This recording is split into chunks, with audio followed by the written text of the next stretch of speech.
Mount Abu में पांडव भवन एवं ज्ञान सरोवर और दूसरे अनेक परिसर भी हैं। पांडव भवन इस विद्यालय का मुख्यालय है और इस विद्यालय के संस्थापक ब्रह्मा बाबा की तपस्या भूमि भी है। मन ही मन सोच में पड़ गया कि कैसी वो भूमि होगी, कैसा होगा वहां का वातावरण।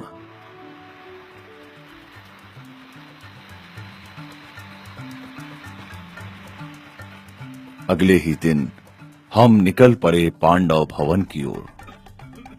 करीब 1 घंटे के सफर के पश्चात अंततः हम पहुंच गए पांडव भवन।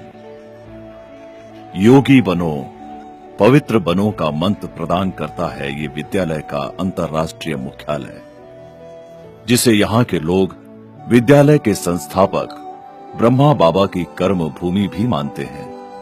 मुझे बताया गया कि ब्रह्मा बाबा ने यहां ही तपस्या की थी। ये ब्रह्मा बाबा का वो स्थान है जहां पर वो निवास करते थे। यहां पर मुझे खिंचाव सा अनुभव हुआ, जैसे कि कोई शक्ति मुझे अपने प्रेम व हृदय स्पर्शी बंधनों से बांध रही हो। जब मैंने इस विद्यालय का इतिहास जानने की इच्छा व्यक्त की तो मुझे हिस्ट्री हॉल की तरफ ले जाया गया। 1936 में 60 वर्ष की उम्र में ब्रह्मा बाबा के द्वारा माताओं बहनों के छोटे से संगठन को लेकर इस ईश्वरीय विश्वविद्यालय की शुरुआत हुई। ब्रह्मा बाबा पहले एक सुप्रसिद्ध रईस और हीरों के व्यापारी थे। श्रेष्ठ मूल्यों को धारण कर दूसरों के जीवन को बदलना उनके जीवन का लक्ष्य बन गया। उस परम शक्ति ईश्वर से दिव्य प्रेरणा प्राप्त कर अपनी संपूर्ण चल अचल संपत्ति माताओं बहनों को सौंपकर स्वयं को सांसारिक बंधनों से मुक्त कर परमात्मा के साकार माध्यम बने। उन्होंने नारी शक्ति को सम्मान दिया और आध्यात्मिक क्रांति के लिए प्रेरित किया। ब्रह्मा बाबा ने 93 वर्ष की आयु में अपने भौतिक शरीर को त्याग कर संपूर्णता को प्राप्त किया। आध्यात्मिक सशक्तिकरण द्वारा ही मानवता का पुनरुत्थान संभव है।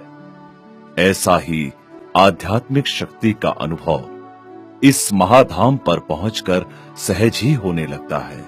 यह है ब्रह्मा बाबा का समाधि स्थल। इसे शांति स्तंभ भी कहा जाता है। यहां पहुंचकर मानो ऐसा लग रहा था कि पवित्रता, शांति और शक्ति के प्रकंपन मेरे रोम रोम में प्रवेश कर रहे हैं।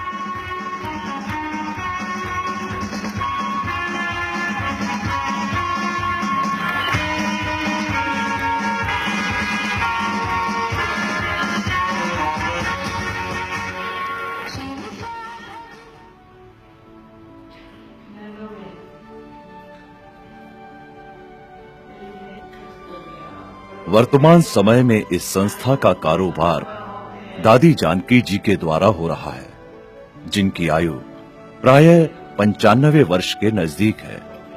दादी अर्थात बड़ी बहन, जिन्होंने संस्था के प्रारंभ में स्वयं को बाल्यावस्था से ही सेवा के प्रति तन, मन, धन से समर्पित किया।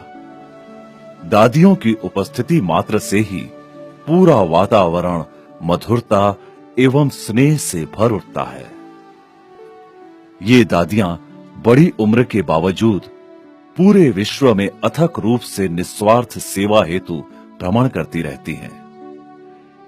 इन दादियों के संपर्क में आते ही अति स्नेह की अनुभूति होती है, एक शीतलता की, जो तन मन को पूर्ण रूप से स्फूर्ति प्रदान करता है। दादी जी से हरेक को प्रेम का स्पंदन प्राप्त होते देखा, जिससे ईर्ष्या, घृणा व नफरत कोसों दूर चली जाती। जैसे व्यक्ति एक अबोध बालक की भांति मात्र उनसे प्यार और बस प्यार पाना चाहता हो।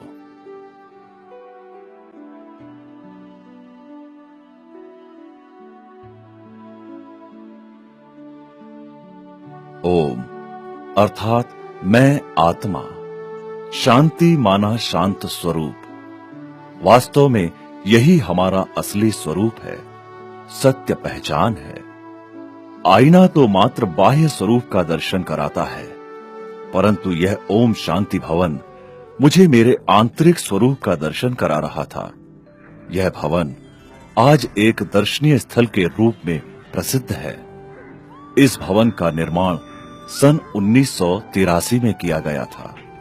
पवित्रता ही सच्ची सुख शांति का आधार है, यही यहाँ का संदेश है।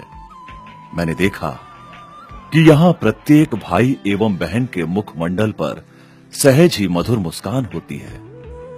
मुझे यहाँ आकर ज्ञात हुआ कि ये सभी ब्रह्म कुमार कुमारियां कहलाते हैं, अर्थात ब्रह्मा की संतान।